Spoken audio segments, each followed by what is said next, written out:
إن الحمد لله نحمده ونستعينه ونستغفره ونؤمن به ونعوذ بالله من شرور أنفسنا ومن سيئات أعمالنا من يهده الله فلا مضل له ومن يضلله فلا هادي له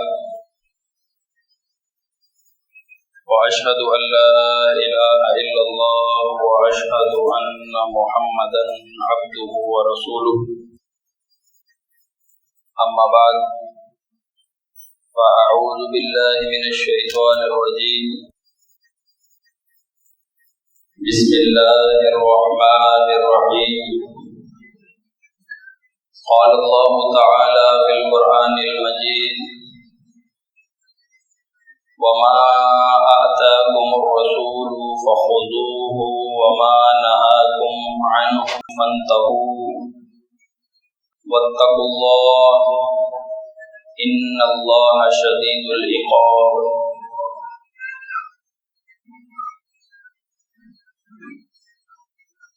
محترم عزت مند سننے والوں، یہ آپ کے سامنے اللہ کی نازل کتاب قرآن مقدس سے ایک آیت سورۃ حشر کی 7 نمبر تلاوت کی، اس کا آخری حصہ۔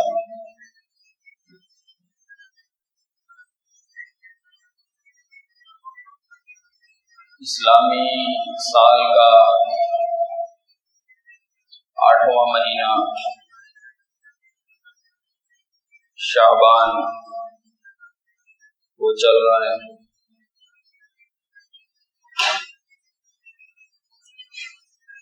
اور جس معاشرے میں جن طبقات کے درمیان ہم رہ رہے ہیں، وہ لوگ اس مہینے کو شعبان المعظم کہتے ہیں، اس مہینے کو عظیم بناتے ہیں، اس کی فضیلت کو بیان کرتے ہیں۔ جو ہی یہ مہینہ شروع ہوتا ہے، گھروں کے اندر سالانہ صفائی شروع ہو جاتی ہے۔ کچھ دیواریں ٹوٹی ہوئی ہیں تو اس دیواروں کی لیپا پوتی شروع ہو جاتی ہے، گھروں میں رنگ روغن، یہ کام تھوڑا تیز ہو جاتا ہے۔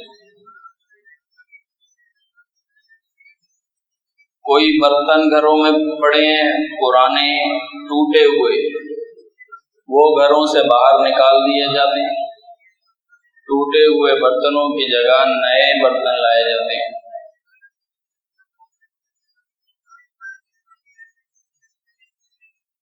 قبرستان کا لوگ رخ کرتے ہیں، قبروں کے اوپر پھول ڈالتے ہیں، چراغ قبروں کے اوپر چلاتے ہیں۔ پھر ان کا عقیدہ یہ کہ اس رات میں جو شعبان کی نصف مہینے میں جو رات ہے، اس رات کو اللہ تعالی فیصلے کرتے ہیں، کسی کی عمر کو لکھتے ہیں، بڑھاتے ہیں، کسی کی موت لکھ دیتے ہیں، کسی کا رزق وسیع کر دیتے ہیں۔ پھر ان کا ماننا یہ ہے کہ اس کی 15ویں رات کو جو لوگ مر گئے ہیں ان کی روحوں کو لوٹا دیا جاتا ہے، روحیں لوٹ کر آ جاتی ہیں، اور ان کے لیے طرح طرح کے کھانے پکائے جاتے ہیں۔ پھر حلوہ پوری کا دور چلتا ہے، ایک خاکہ سا آپ تھوڑا ذہن میں رکھ لیں،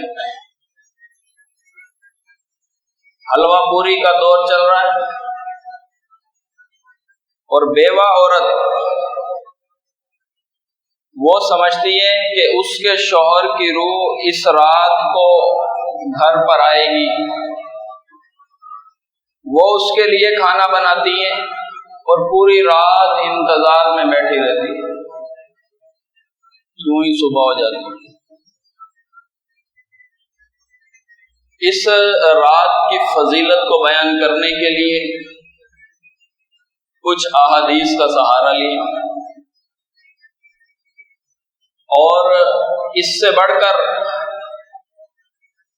کہ وہ احادیث صحیح بھی نہیں ہیں، وہ جو بدعت کا رواج اس مہینے کے اندر تھوڑا تیز ہوا، اس کی جو وجہ بنتی ہے، جو اس کے اوپر دلیل پیش کی جاتی ہے، وہ دلیل کی کیفیت یہ ہے کہ وہ قرآن کی آیات لے کر اس کا معنی تبدیل کر دیا جاتا ہے۔ اس سے یہ مراد ہے، اس سے یہ ثابت ہو رہا ہے، یہ آیت اس رات کو اور اس مہینے کو ثابت کر رہی ہے۔ پھر ان کا ماننا یہ ہے کہ اس نفس رات، یہ جو نفس مہینے کی رات ہے، اللہ آسمان دنیا پر آ جاتا ہے اور سوال کرتا ہے، پھر مانگنے والوں کی ہر خواہش کو، ہر تمنا کو، ہر نیک عمل وہ جو دعا کر رہے ہوتے ہیں اس کو قبول کر لیتا ہے۔ تھوڑا سا اس بات کو سوچنے کی کوشش کریں، اس چیز کو احاطے میں لانے کی کوشش کریں۔ یہ شب برات کی فضیلت بیان کرنے والی روایات، اس میں زائد عبادات والی روایات، اس میں جو اس کی فضیلتوں کو بیان کرنے والی، اس کو خاص کرنے والی آیات، آپ اس چیز کا جائزہ لیں اور بدعات شب برات کا آپ جائزہ لیں، ان کے دلائل کا احاطہ کرنے کی آپ کوشش کریں گے تو ایک چیز آپ کو بالکل واضح طور پر مل جائے گی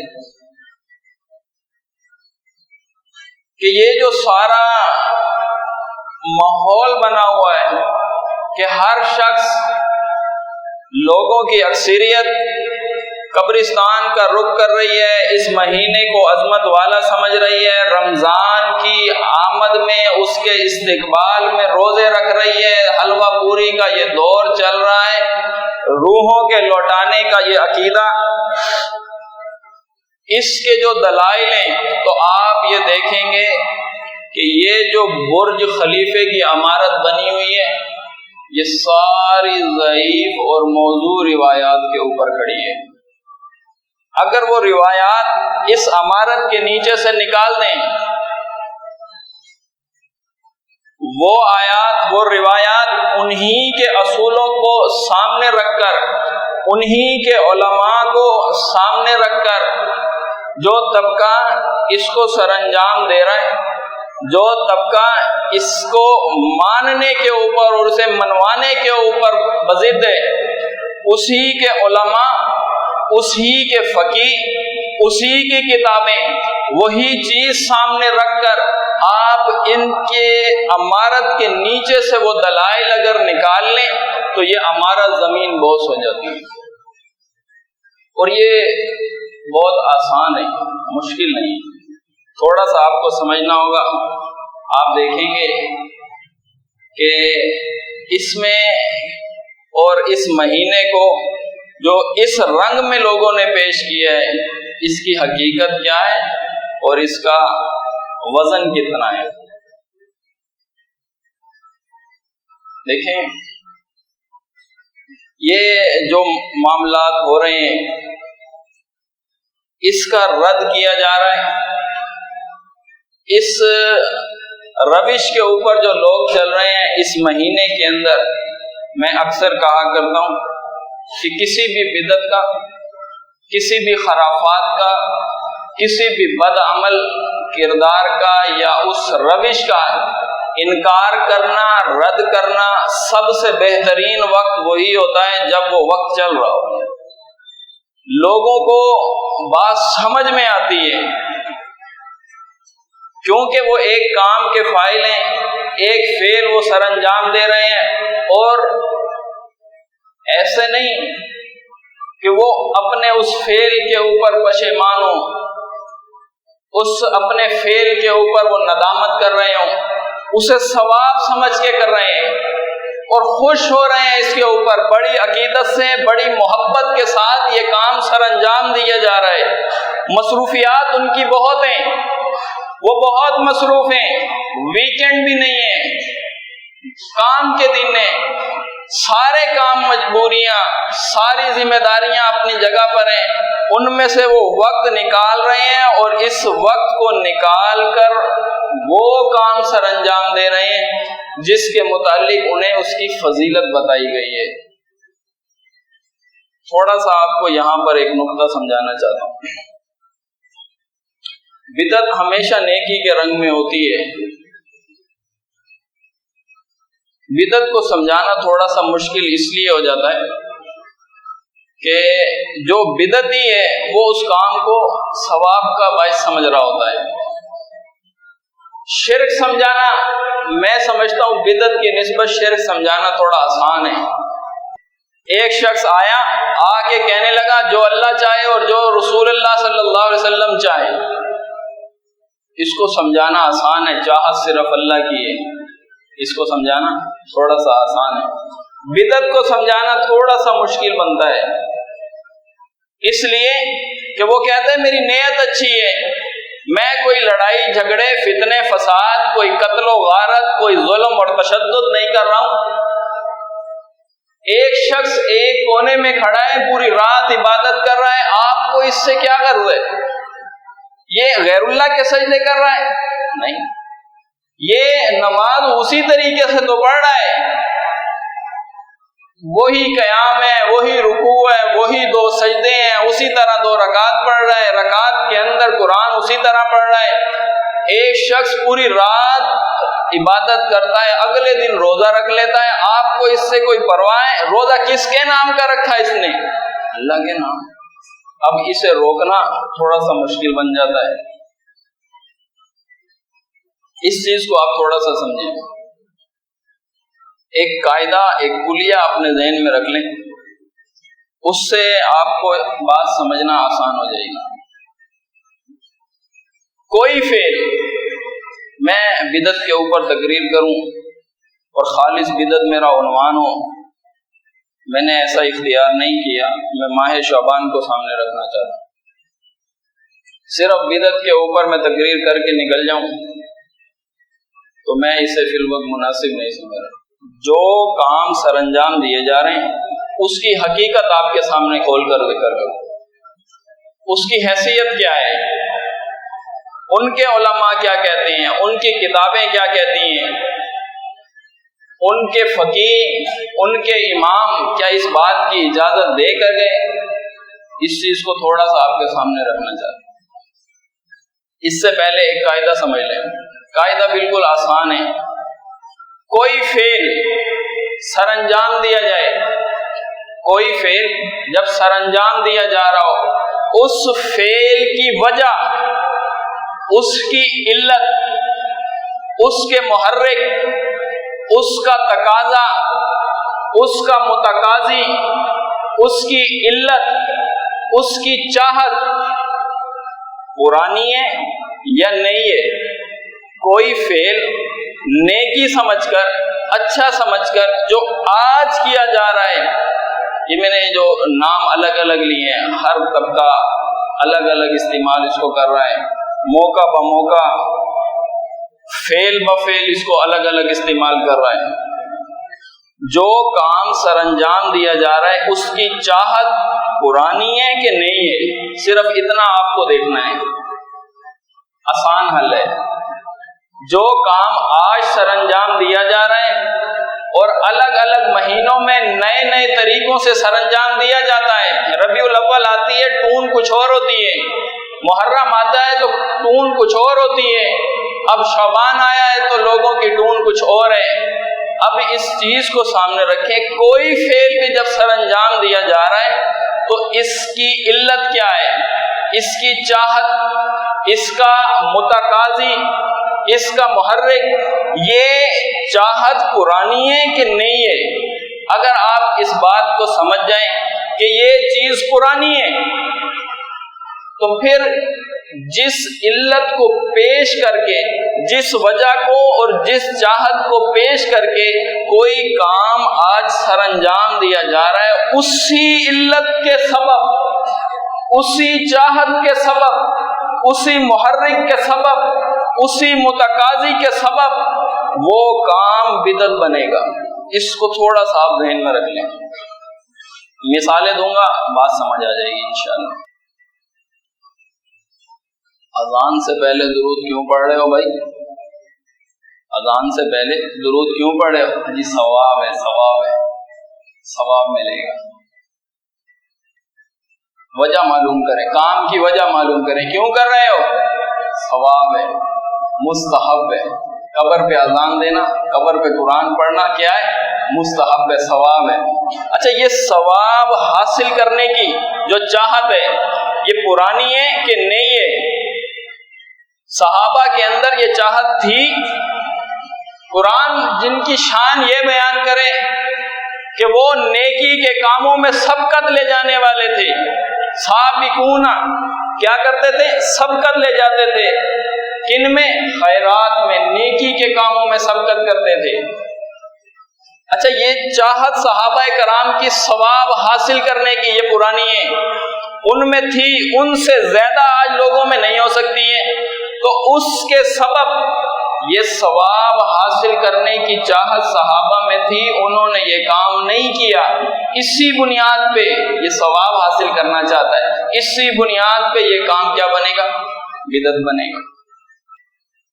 تھوڑا سا ذہن میں رکھیں، ایک کام کیا جا رہا ہے اللہ کی رضا کے لیے، اور وہ کام اللہ کی رضا، جو علت بیان کی گئی، جو وجہ بیان کی گئی، جو چاہت بیان کی گئی، اللہ کی رضا چاہتے ہیں۔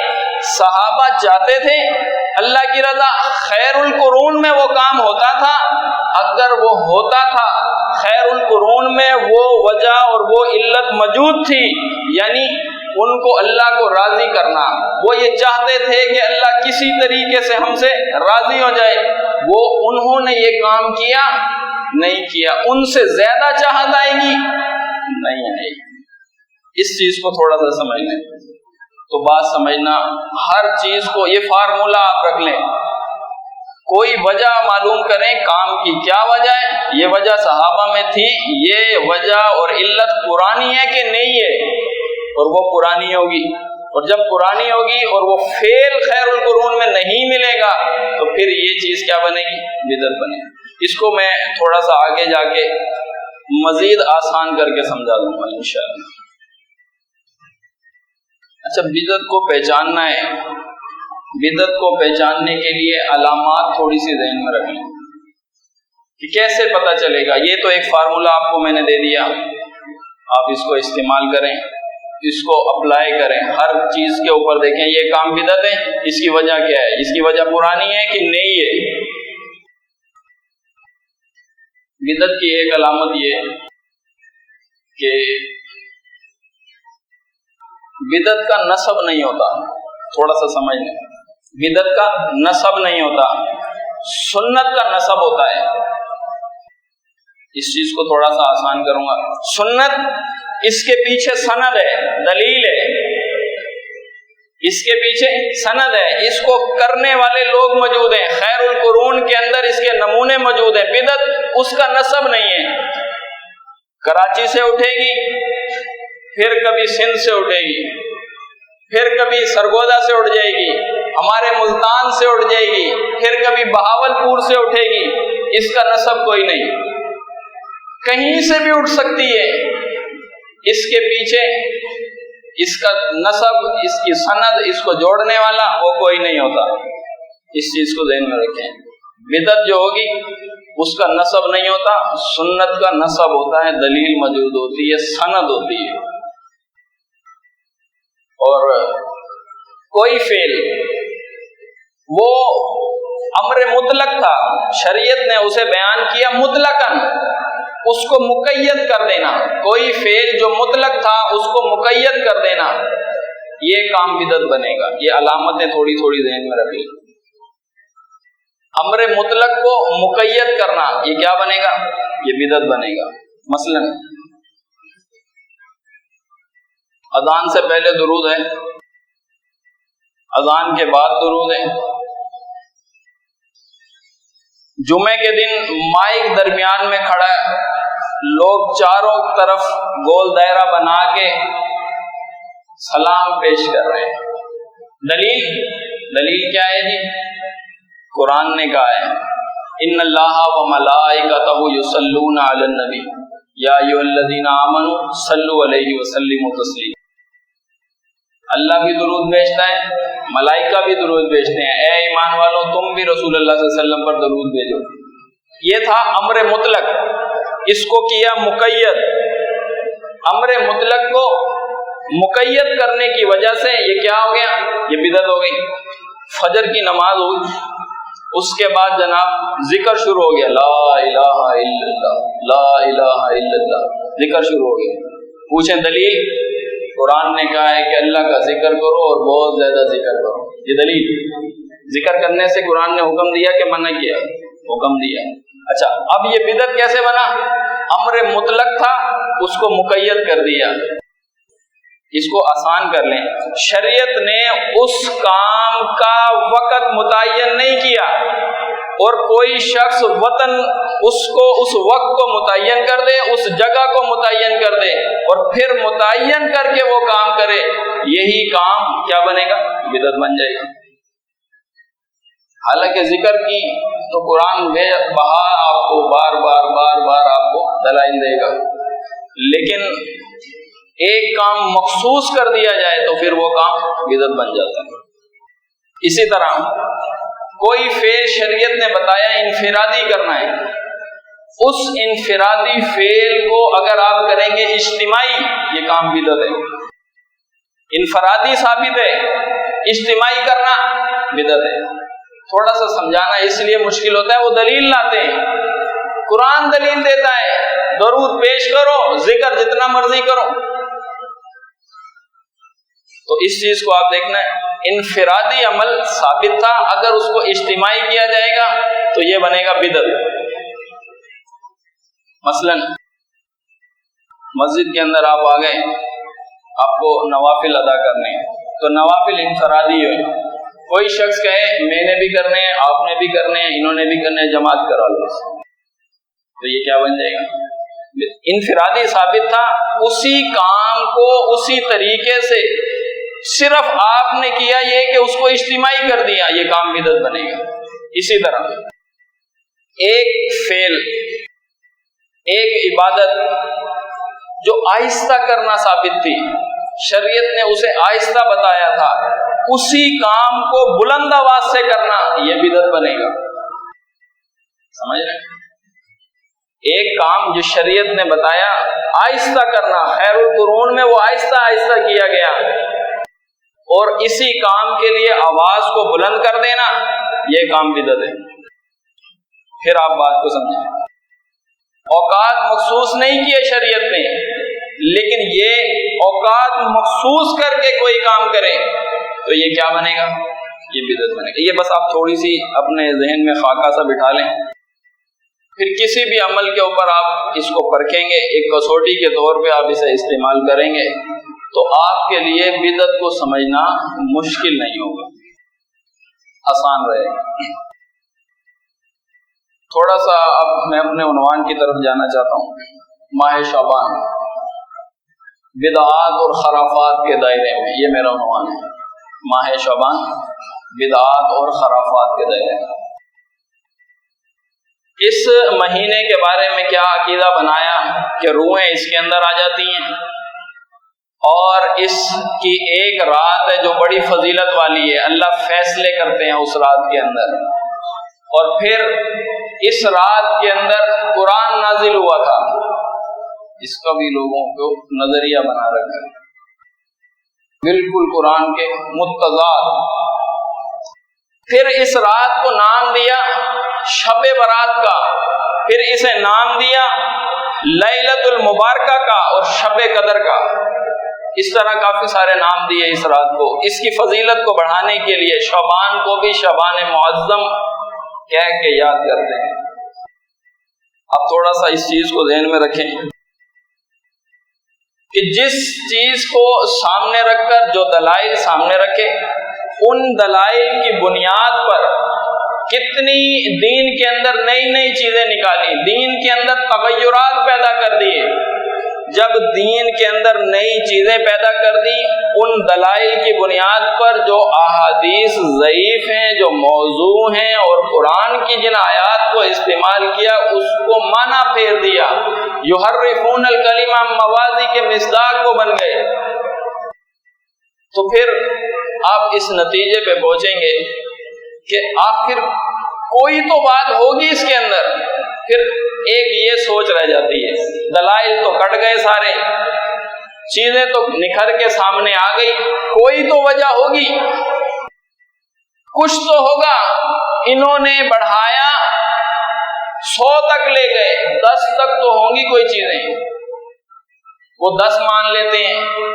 شب برات اس رات کو، اس مہینے کو ایسے نہیں مناتے جیسے یہ منا رہے ہیں، کوئی اور طریقہ سنت کا ہو اس طریقے سے منا لیں، یعنی کچھ نیا چاہتے ہیں، اس نئے کی دلیل تلاش کرنی ہوگی۔ اگر وہ دلیل ملے گی تو پھر اس کام کی طرف جانا ہوگا، اس کا نسب ڈھونڈنا ہوگا۔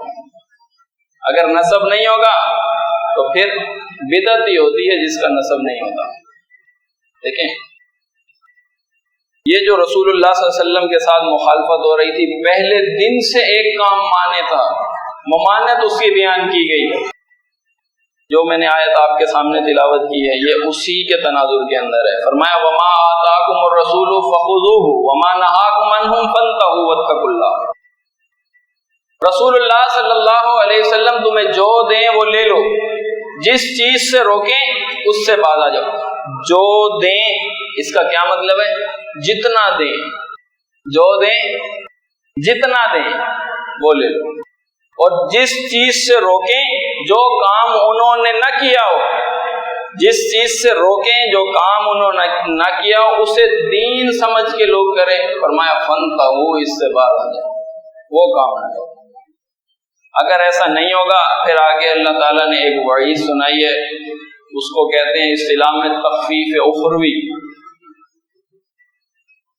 فرمایا ان اللہ شدید العقاب، اللہ کی پکڑ بڑی سخت ہے، آؤ گے میرے پاس میں پکڑوں گا، حساب لوں گا اس کا، اور میری پکڑ بڑی سخت ہے۔ یہ جو رسول اللہ صلی اللہ علیہ وسلم نے دعوت کو شروع کیا تھا صفا کی پہاڑی کے اوپر، وقت تو بھی ہے، صفا کی پہاڑی کے اوپر شروع کیا تھا دعوت کو۔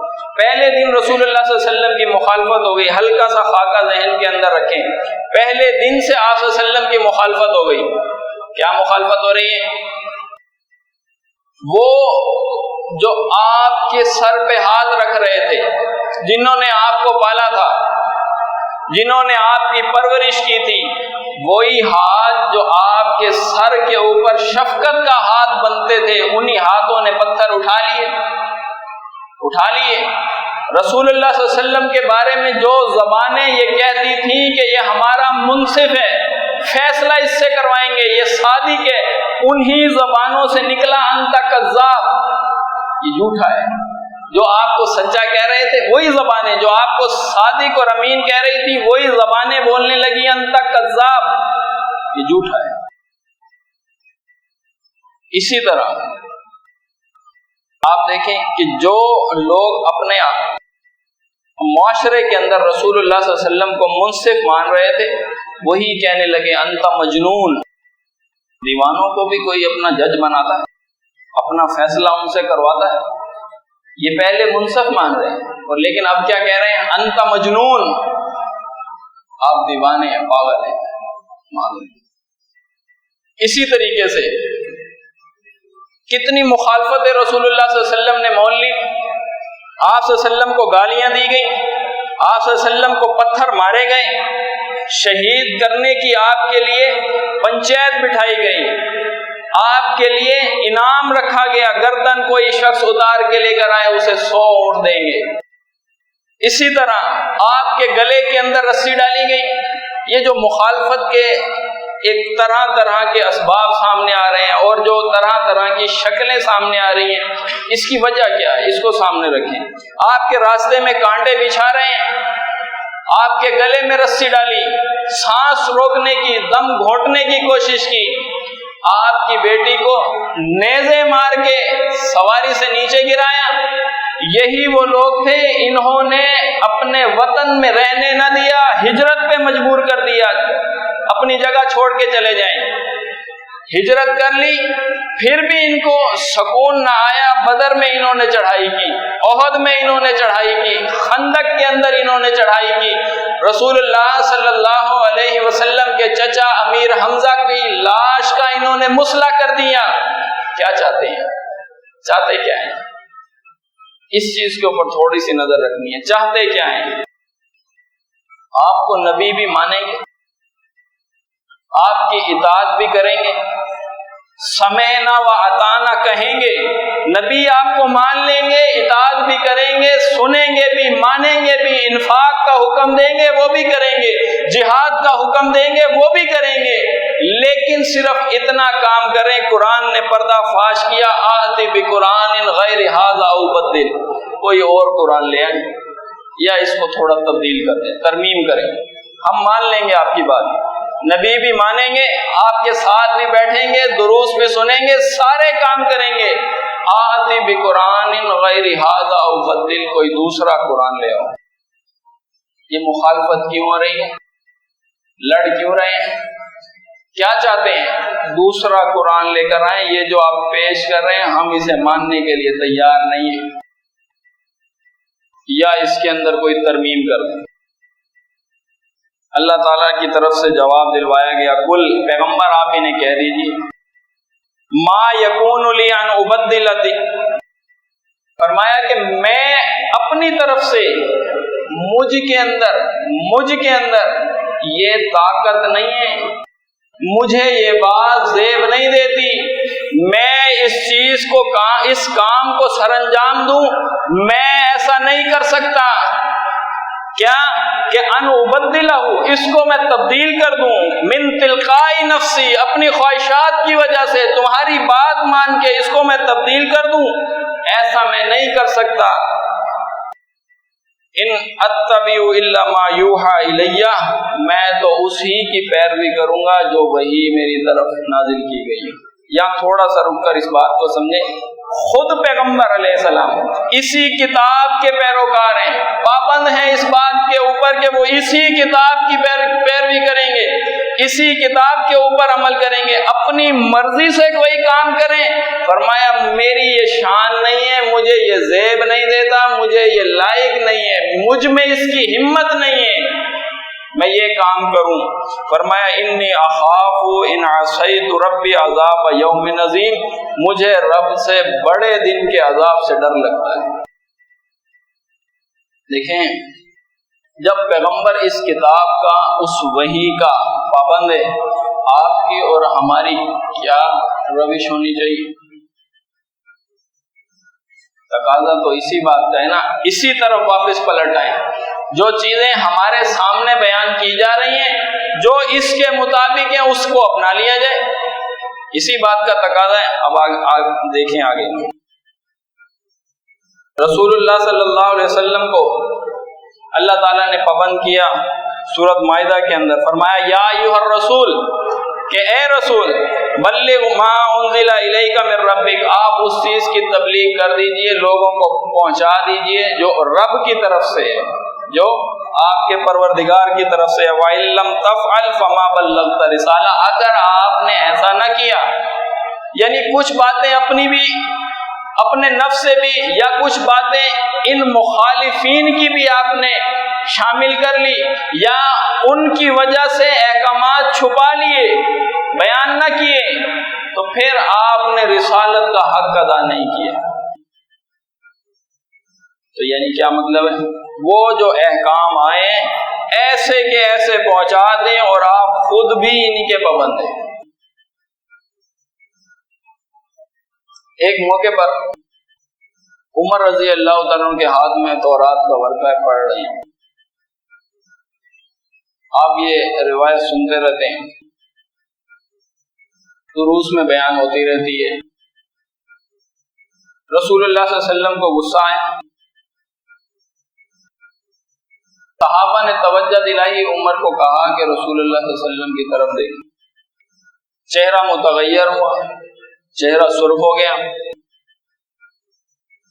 جب رسول اللہ صلی اللہ علیہ وسلم کی یہ حالت دیکھی فوراً بول اٹھے، فداک ابی و امی یا رسول اللہ، اے اللہ کے رسول میرے ماں باپ آپ کے اوپر قربان ہو جائیں، رضینا باللہ ربا و اسلام دینا و بمحمد النبی، کہ میں راضی ہوں اس بات کے اوپر اللہ کے رب ہونے پر، آپ کے نبی ہونے پر، دین کے اسلام ہونے پر میں راضی ہوں۔ پھر رسول اللہ صلی اللہ علیہ وسلم نے پوچھا عمر کیا پڑھ رہے ہو؟ کہا تورات کا ورقہ پڑھ رہا ہوں، تورات کا صفحہ ہے میرے ہاتھ میں،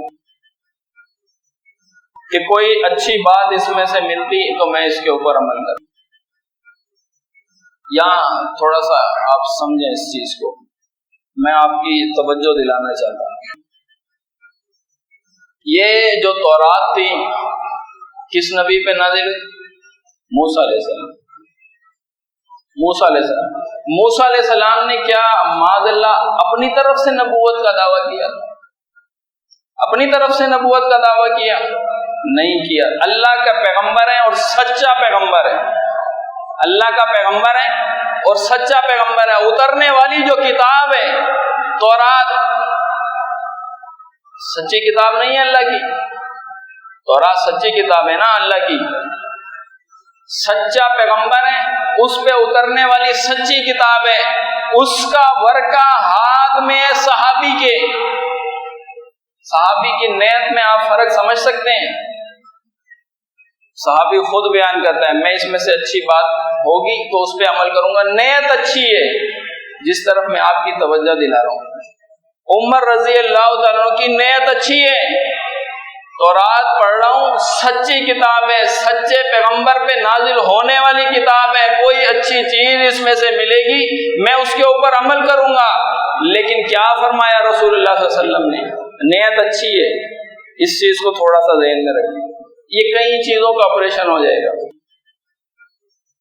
نیت اچھی ہے کس کی؟ عمر رضی اللہ تعالیٰ عنہ کی، صحابی رسول ہیں، ہاتھ میں ورقہ تورات کا ہے اور تورات اللہ کے سچے پیغمبر پہ نازل ہونے والی کتاب ہے۔ رسول اللہ صلی اللہ علیہ وسلم نے کیا فرمایا؟ والذی نفس محمد بیدیہ، اس ذات کی قسم جس کے قبضے کے اندر میری جان ہے، فرمایا لو بدا لکم موسیٰ، اگر آج موسیٰ بھی آ جائیں، آج اگر موسیٰ بھی آ جائیں، فاتبعوہ، تم ان کی اتباع شروع کر دو۔ جھوٹے نبی ہیں معاذ اللہ موسیٰ علیہ السلام، نہیں سچے پیغمبر ہیں۔ فرمایا آج موسیٰ علیہ السلام آ جائیں اور تم ان کی اتباع شروع کر دو، وترکتمونی، اور مجھے چھوڑ دو۔ موسیٰ کی اتباع اگر تم کرو میرے آ جانے کے بعد اور تم مجھے چھوڑ دو، ان کی اتباع کرو، فرمایا لَزَلَلْتُمْ عَنْ سَوَاءِ السَّبِيلِ، تم سیدھے راستے سے بھٹک جاؤ گے۔ ابھی ان روایات کی طرف میں گیا ہی نہیں جو موضوع ہیں، وہ جو ضعیف ہیں، من گھڑت ہیں، ان میں کیا کیا علتیں ہیں اس کو میں کھول کے آپ کے سامنے بیان کروں۔ یہ کتاب ہے تورات، اللہ کے سچے پیغمبر پہ نازل ہونے والی، اور فرمایا اور موسیٰ خود بھی ابھی آ جائیں اور تم ان کی اتباع شروع کر دو میرے آ جانے کے بعد، وترکتمونی، مجھے چھوڑ دو، لَزَلَلْتُمْ عَنْ سَوَاءِ السَّبِيلِ، یاد رکھو سیدھے راستے سے بھٹک جاؤ گے۔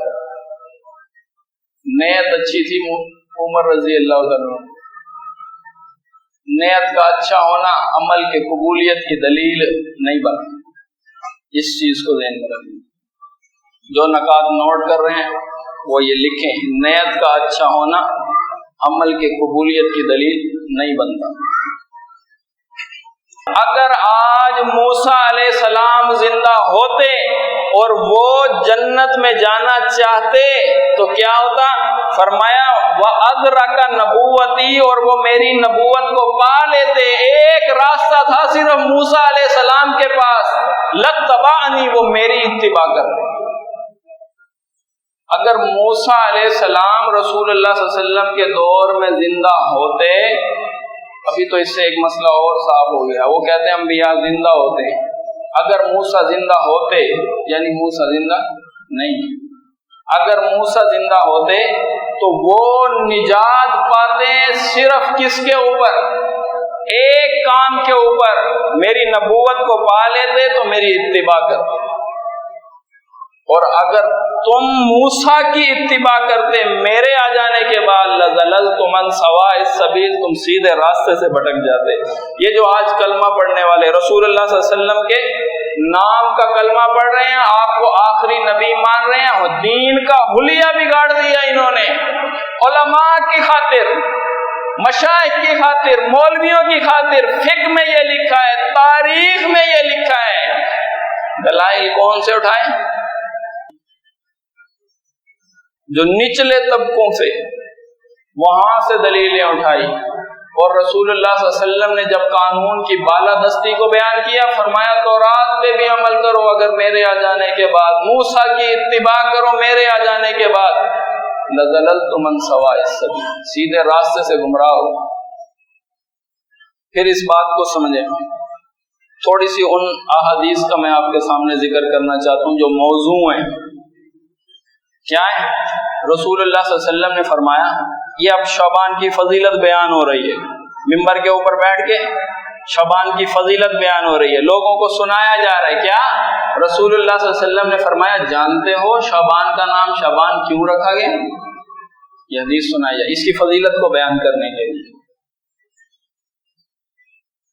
پھر خود ہی رسول اللہ صلی اللہ علیہ وسلم نے جواب دیا، اس لیے شعبان کا نام شعبان رکھا گیا ہے کہ اس میں خیر کثیر پھوٹتی ہے۔ موضوع روایت، اس کی فضیلت کو بیان کرنے کے لیے لوگوں کو سنائی کون سی روایت؟ موضوع روایت۔ پھر آپ دیکھیں، رسول اللہ صلی اللہ علیہ وسلم نے فرمایا، ماہ شعبان کی فضیلت دوسرے مہینوں کے اوپر ایسی ہے، ماہ شعبان کی فضیلت دوسرے مہینوں کے اوپر ایسی ہے جیسے میری فضیلت دوسرے انبیاء کے اوپر۔ موضوع روایت، اس کو لوگوں کے سامنے بیان کیا اور اس کی عظیم عظمت کو بڑھا دیا۔ شعبان معظم اس کو اب کہتے ہیں، بڑی عظمت والا۔ پھر لوگوں کو حدیث سنائی، کیا کہ رسول اللہ صلی اللہ علیہ وسلم نے فرمایا کہ رجب اللہ کا مہینہ ہے، آپ سنتے رہتے ہیں، رجب اللہ کا مہینہ ہے اور شعبان میرا مہینہ ہے اور رمضان میری امت کا مہینہ ہے۔ بس یہ نسبتیں جوڑی اور لوگ جو ہیں اس مہینے کی فضیلت ماننے شروع ہو گئے۔ موضوع روایت ہے۔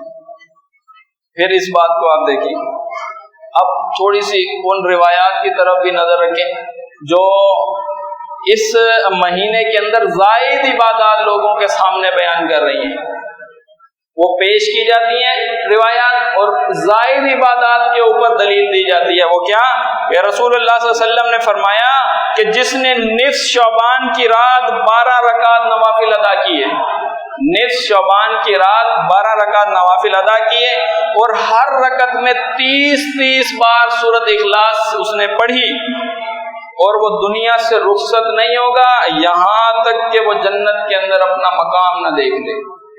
موضوع روایت، گھڑا، اس کو محدثین کہتے ہیں، اس کو گھڑا گیا، گھڑ کے بیان کیا گیا۔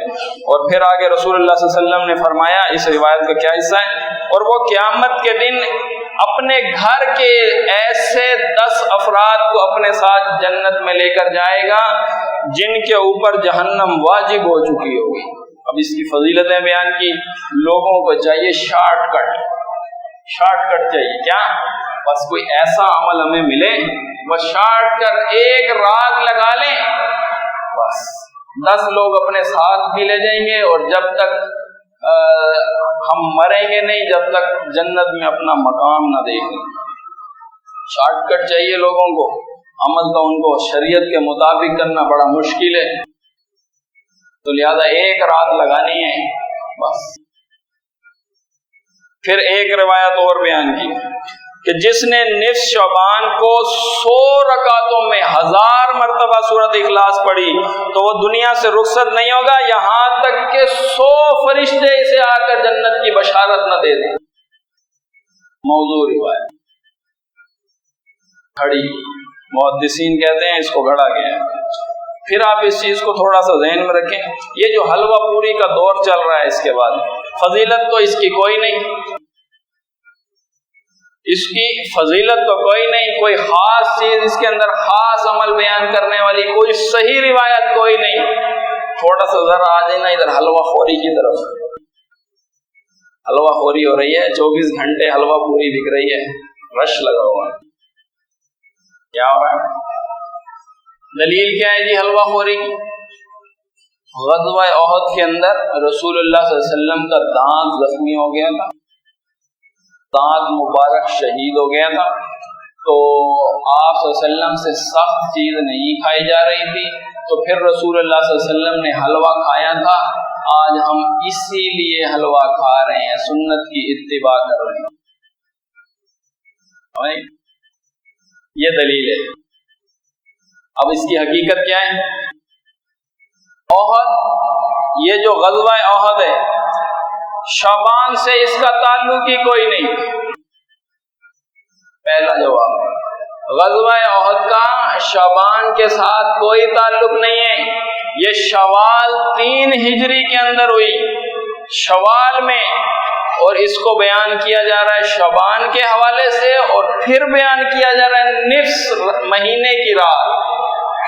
اس رات رسول اللہ نے حلوہ کھایا. اور پھر دوسرا جواب میں یہ دینا چاہتا ہوں کہ جب رسول اللہ صلی اللہ علیہ وسلم کا دانت زخمی ہوا تھا احد کے اندر، تو رسول اللہ صلی اللہ علیہ وسلم نے حلوہ کھایا، کوئی صحیح روایت اس پہ دلیل نہیں. حلوہ کھایا، کوئی صحیح روایت نہیں. پہلے حلوہ کھایا اور پھر اس کو رکھا شعبان میں، اس کو بنایا اپنی دلیل، اس کی بنیاد پہ کیا ہو رہا ہے؟ حلوہ مانڈا چل رہا ہے. جب اس چیز کا رد کیا، علامہ دوسرے اٹھے، کہنے لگے نہیں نہیں، وہ اویس کرنی کی اس کی سنت ہے، اس کا طریقہ ہے اویس کرنی کا. کیا کیا تھا اویس کرنی نے؟ بتانے لگے اویس کرنی کو پتا چلا کہ رسول اللہ صلی اللہ علیہ وسلم کا ایک دانت زخمی ہو گیا، ٹوٹ گیا، تو اس نے رسول اللہ صلی اللہ علیہ وسلم کی محبت کے اندر اپنا ایک دانت توڑ لیا. پھر اسے خیال آیا ہو سکتا ہے یہ والا دانت نہ ہو، اس کے ساتھ والا ہو. پھر اس نے دوسرا دانت بھی توڑ لیا، پھر اس نے تیسرا دانت بھی توڑ لیا، پھر اس نے چوتھا دانت بھی توڑ لیا، 32 کے 32 دانت توڑ لیے، اسی بات کے اندر کہ ہو سکتا ہے یہ نہ ہو دوسرا ہو. اب اویس کرنے سے کوئی سخت چیز نہیں کھائی جا رہی تھی، تو پھر انہوں نے کیا کیا؟ حلوہ کا ناول فرمایا تھا. تو لہذا ہم بھی اویس کرنے کی طریقے پہ، اس کی سنت پہ چل رہے ہیں، تو ہم بھی حلوہ کھا رہے ہیں. یہ دلیل، یہ سراسر اویس کرنے پہ الزام ہے، بہتان ہے. کوئی روایت نہیں، کوئی مستند حدیث نہیں اس کے اوپر. دیکھیں ایک قدم غلط اٹھایا نا، وہ کیا مثال ہے؟ پہلی اینٹ ٹیڑھی رکھی، اسی کے اوپر دوسری اینٹ، اس کے اوپر تیسری اینٹ، عمارت ہی ٹیڑھی بنائی، دیوار ہی ٹیڑھی ہو گئی. اول تو اویس کرنی نے ایسا کچھ بھی نہیں کیا کہ دانت توڑے ہوں اپنے. اور اگر ایسا فرض کریں، ہم مان لیتے ہیں، فرض کریں کہ اویس کرنی نے دانت توڑے تھے اور کوئی سخت چیز نہیں کھائی جا رہی تھی، حلوہ کھایا، اویس کرنی کی سنت پہ عمل کرنا ہے، دانت توڑواؤ نا پہلے دانت توڑے نا اپنے. ہم بھی دیکھیں کتنے محب رسول ہیں، سارے منہ کے گنجے ہیں، دانت کوئی نہیں. جب اویس کرنی کو پتہ نہیں چلا دانت کون سا تھا، اسی کے طریقے پہ تم چل رہے ہو، سارے دانت باہر نکلوا، پھر حلوہ کھانا. پھر تو مجبوری ہے نا حلوہ کھانا.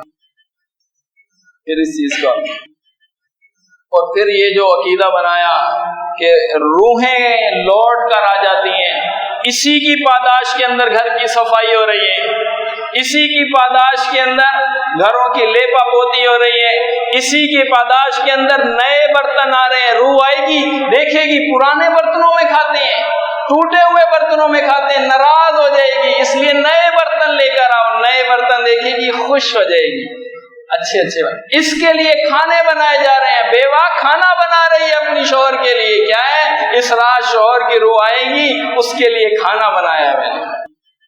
یہ روحوں کے لوٹانے کا عقیدہ قرآن کے متضاد ہے۔ اللہ بیان کرتا ہے اللہ یتوفی الانفس حین موتها واللتی لم تمت فی منامها فیمسک التی قضی علیہا الموت ویرسل الاخری الی اجل مسمی۔ انکار کیا کیا؟ فیمسک کا انکار کس چیز کا کیا؟ فیمسک کا۔ اللہ کہتا ہے وہ اللہ ہی ہے جو روحوں کو قبض کرتا ہے موت کے اندر اور نیند کے اندر، جو لوگ مرے نہیں ان کی نیند میں جن پر موت کا فیصلہ کیا، فرمایا فیمسک، اس کی روح کو روک لیتا ہے۔ یہ روکنے کے قائل نہیں، یہ لوٹانے کے قائل ہے۔ انکار کس چیز کا ہوا؟ فیمسک کا۔ فیمسک کا جب انکار ہوا، اور پھر ساتھ دوسری آیت جڑی ہوئی تھی، کیونکہ قرآن کے مضامین ہم رنگ تھے، آیتیں بار بار دہرائی جا رہی تھی۔ اللہ نے بیان کیا حتی اذا جاء احدهم الموت قال رب ارجعون، جب آئی نا ان کے سر پہ موت، قال رب ارجعون، کہنے لگے اے اللہ مجھے واپس پلٹا، واپس لوٹا دے۔ کیوں؟ کیا کرے گا؟ لعلی اعمل صالحا فیما ترکت، میں نیک کام کروں گا جا کر جس کو میں چھوڑ آیا ہوں، اس دنیا میں مجھے واپس لوٹا دے، اس جسم میں مجھے واپس لوٹا دے، اس معاشرے میں مجھے واپس لوٹا دے، دار العمل کے اندر مجھے واپس لوٹا دے۔ اللہ کا کیا جواب ہے؟ کلا، ہرگز نہیں، انہا کلمۃ ہو قائلها، یہ تو وہ ایک بات ہے جو تو منہ سے بول رہا ہے۔ وَمِن وَرَائِهِمْ بَرْزَخٌ إِلَى يَوْمِ يُبْعَثُونَ، اب تیرے پیچھے ہم نے برزخ قائل کر دیے قیامت کے دن تک۔ مولوی کیا کہہ رہے ہیں؟ تیرے پیچھے برزخ قائل کر دیے 15 شعبان تک، پھر واپس آ جائیں۔ ایسے ہی ہو رہا ہے نا، قبرستان کا رخ ہو رہا ہے، قبروں کی برابر اس کو کیا جا رہا ہے، اس کو پکا کیا، ان کی قبروں کی مرمت کی جا رہی ہے، اس کے اوپر پھول ڈالے جا رہے ہیں، چراغ اس کے اوپر جلائے جا رہے ہیں۔ ارے بھائی جدید دور ہے، دور جدید ہے، ہر چیز میں جدت آ گئی ہے۔ کیا گھروں میں بھی چراغ جلاتے ہو؟ نہیں تو ٹارچ رکھ کے آؤ نا، وہاں ٹارچ رکھنے کا قیدا ہے کسی کا؟ ٹارچ رکھ کے آؤ، بڑی ٹارچ سیل لگا کے رکھ کے آؤ، جی جدید دور ہے۔ نہیں، ہمارے مشائخ نے، ہمارے علماء نے چراغ جلانے کا کہا ہے۔ اچھا علماء جسے کہہ دیں اس میں جدت آ بھی جائے تو ٹس سے مس نہیں ہونا، اور رسول اللہ ایک بات بیان کر دیں پھر اس کے اوپر دور جدید آ جائے۔ جی علماء نے بیان کیا، متاخرین نے اسے جائز قرار دے کر اس کا یہ معنی بیان کر دیا ہے، تو لہذا وقت کا تقاضا ہے، اس پہ عمل کرنا ضروری ہو گیا۔ اور ٹارچ رکھ کے آؤ نا، بڑا سا ٹارچ ہو، بڑی بڑی چھوٹی چھوٹی ٹارچیں چائنا کی، جدید دور ہے نا۔ نہیں، چراغ جلانے ہیں، اس لیے کتابوں میں چراغ کا لکھا ہے، چراغ جلانے ہیں۔ اور چراغ بھی تو تھوڑی دیر کے بعد بجھ جاتا ہے، اس کا تیل ختم ہو جاتا ہے، بجھ جاتا ہے، سیل بھی ختم ہوں گے، وہ بھی بجھ جائے گا، بلکہ یہ زیادہ چلے گا۔ ایسا نہیں ہو سکتا ہے، آپ اس سے پوچھے کرے گا؟ ٹارچ رکھ کے آئے گا، یہ توہین سمجھے گا۔ ٹارچ رکھنے کو قبروں کے اوپر یہ ان کی توہین اور ان کی گستاخی سمجھے گا، یہ اپنے اس مسلک کے اندر بگاڑ سمجھے گا، جبکہ یہ چراغ رکھنا اس دین میں بگاڑ ہے جو دین اللہ نے رسول اللہ صلی اللہ علیہ وسلم پر نازل کیا تھا، منع کیا تھا۔ قبروں کے مجاور بننے سے، قبروں کو پختہ کرنے سے، قبروں کی اس کو لیپا پوتی کرنے سے، اس کے اوپر بیٹھنے سے، اس کے اوپر عمارت بنانے سے، اس کے اوپر لکھنے سے، اس کے اوپر چراغ جلانے سے، چادریں ڈالنے سے منع کیا تھا۔ لیکن جو اس کو عقیدہ دیا گیا اس سے تو یہ ٹس سے مس نہیں ہوتا، جو رسول اللہ نے دیا تھا اس کو اس نے مسخ کر دیا، کوئی اس کے پاس جواز نہیں۔ پھر یہ اس کا کہنا یہ ہے کہ یہ جو رات ہے شب برات ہے، شب فارسی زبان کا لفظ ہے، برات اس کا معنی ہے بیزاری کا، بیزاری کی رات۔ یہ کس سے بیزاری ہو رہی ہے؟ دین اسلام سے۔ شب برات کس سے بیداری ہو رہی ہے؟ دین اسلام سے ہی ہو رہی ہے۔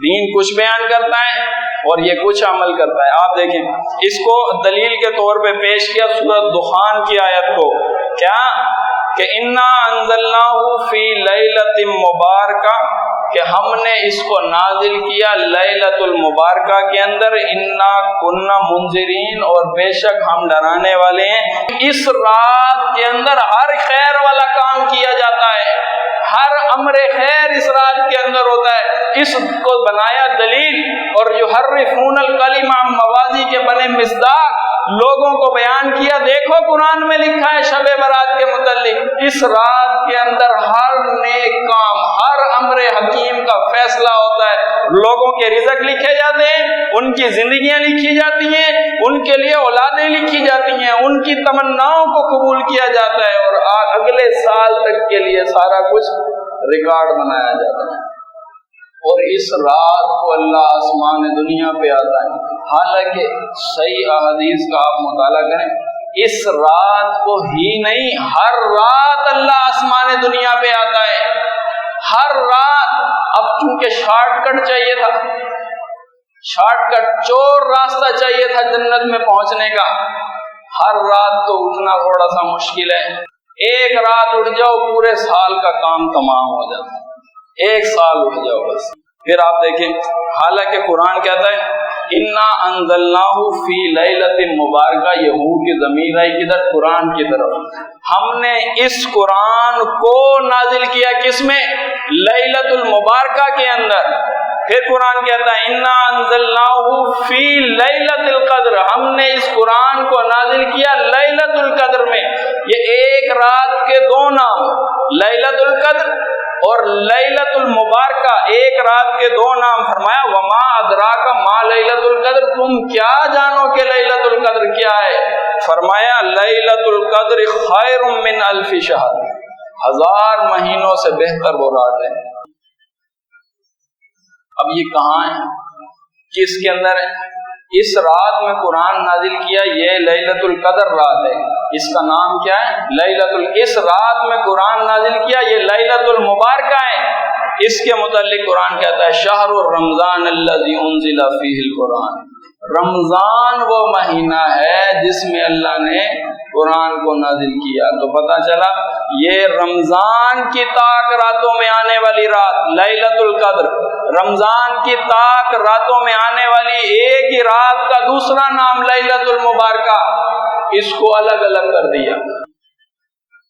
یہ لیلۃ القدر کو بھی مان رہے ہیں 27ویں رات کو، لیلۃ المبارکہ کو آج بنایا ہے کہ یہ نصف شعبان کی رات ہے، اور پھر شب معراج اس کو الگ مناتے ہیں۔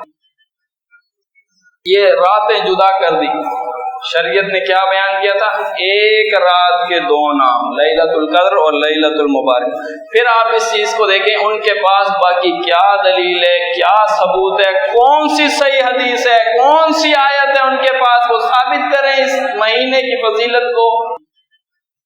کچھ باقی نہیں رہتا، ایک چیز باقی ہے بس، ہماری نیت تو اچھی ہے نا جی، بس جب آپ ان کے دلائل کا احاطہ کریں گے ایک چیز باقی ملے گی جس کے اوپر جدال ہوگا، کیا؟ ہماری نیت تو اچھی ہے نا جی۔ ایک بندہ رکعتیں ادا کر رہا ہے، نوافل پڑھ رہا ہے، رات کھڑا ہے، صبح کو روزہ رکھ رہا ہے، آپ کو اس سے کیا؟ نیت تو اس کی اچھی ہے نا، ثواب آپ نے دینا ہے، اور جس نے ثواب دینا ہے اس نے اس کاموں کو پسند کیا۔ پھر آپ یہ دیکھیں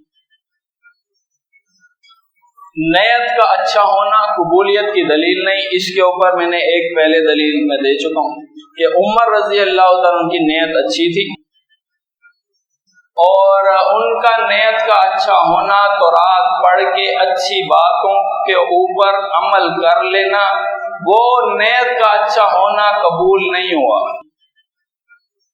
وہ نیت کا اچھا ہونا قبول۔ اس کے اوپر ایک تو میں مزید دلیل دے کر اپنی گفتگو کو ختم کر دیتا ہوں۔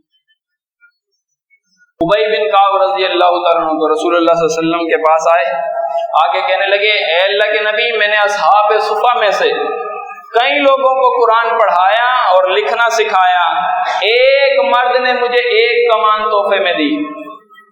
یہ روایت عبادہ بن صامت سے بھی ہے، یہی روایت ابی بن کعب سے بھی ہے کہ کہا کہ مجھے ایک مرد نے کمان تحفے میں دی، اور پھر یہ کوئی قیمتی مال بھی نہیں ہے، میں اس سے اللہ کی راہ میں تیر چلاؤں گا۔ نیت اچھی ہے،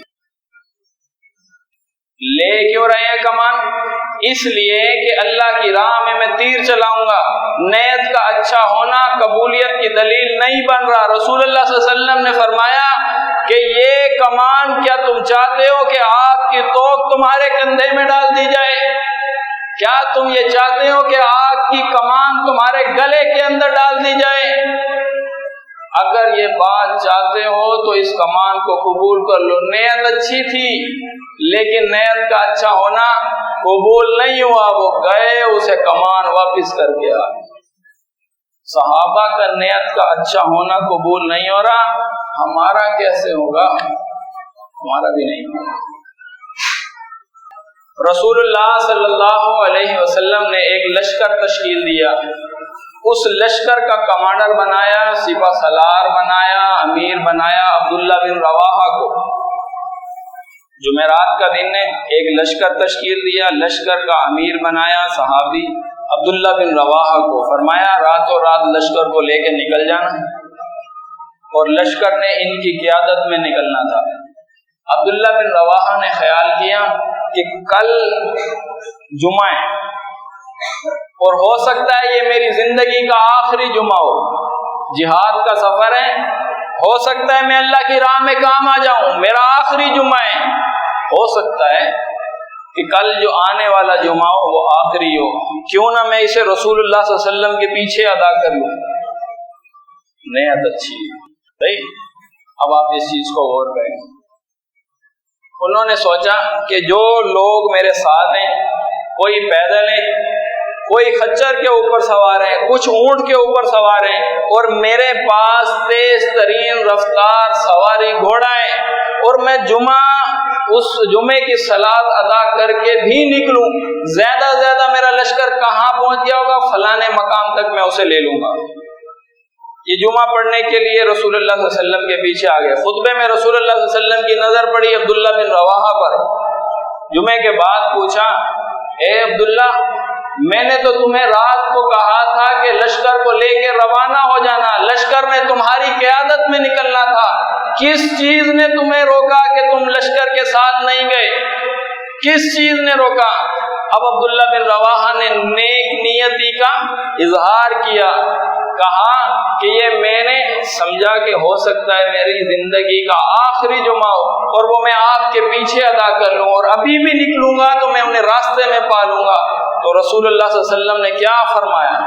فرمایا عبداللہ بن رواحہ، تم زمین بھر کے سونا خرچ کر دو، مال خرچ کر دو، زمین بھر کے مال تم خرچ کر کے بھی ان لوگوں کے مرتبے تک نہیں پہنچ سکتے جو میرا حکم سنتے ہیں اور چلے جاتے ہیں۔